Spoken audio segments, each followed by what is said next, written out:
Doug's piece. One more time. Doug's piece. All right. Blue fingers, yellow eyes, autumn exodus of fireflies, Captain. My eyes turn south to you. You always set the pace, forcing us to keep up. Starting a half century ago at 56 St. Nicholas Avenue, where you established the run for the 4 heartbeats behind you. Gary, Billy, Neil, and me. Always me, far, far behind, catching my breath, breathing hard. I already had pneumonia twice before figuring out you couldn't stop because you were still figuring out if you were a jet or a shark from West Side Story. Spending those Saturday afternoons in the Morningside Theater, hypnotized by Goldfinger and Dr. No.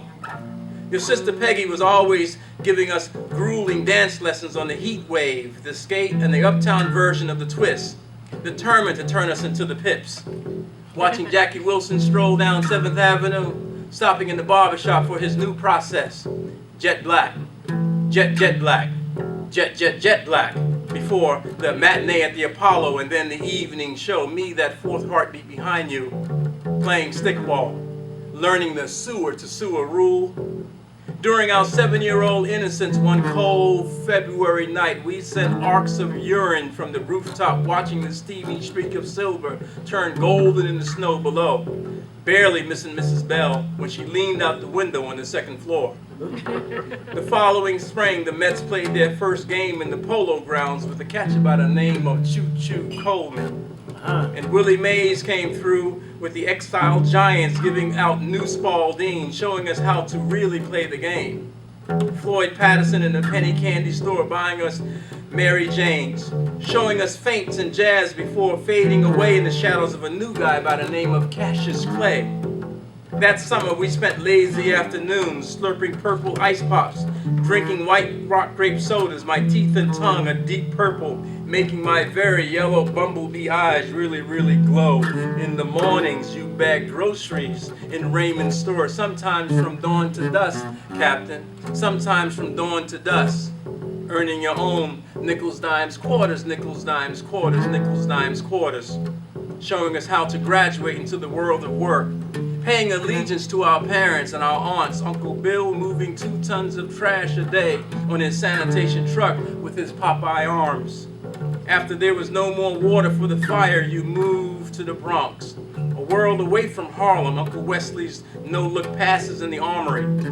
I learned to take the 26 bus over the Willis Avenue Bridge, riding the elevator from the 14th floor to the 1st floor, from the 14th floor to the 1st floor, from the 14th floor to the 1st floor, asking you to give me and my sickle cell anemia a break. With my PF Flyers, I sat on the side, watching you play full court basketball, wiping the basketball so clean, I called you Windex. Always in front of me, Doug, with your Chuck Taylor big old sneakers. Uncle Lenny sipping coffee, teaching us about banking and how not to stay on the corner and remain stupid.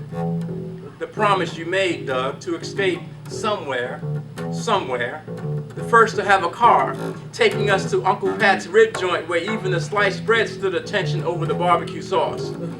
More than nickels, dimes, quarters, we left each other for a while.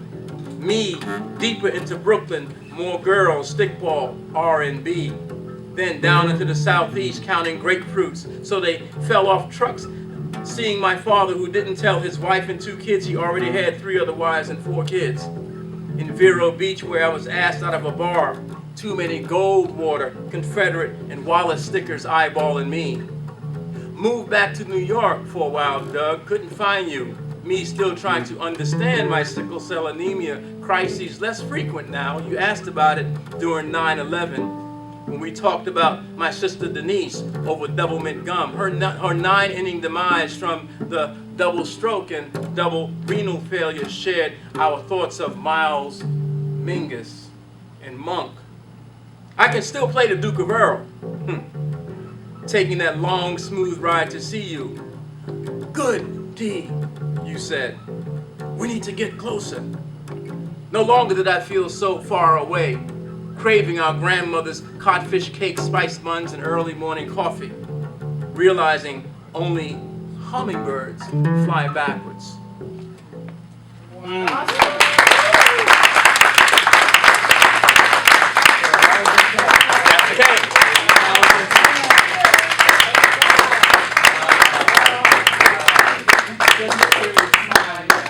Caleb Edgins.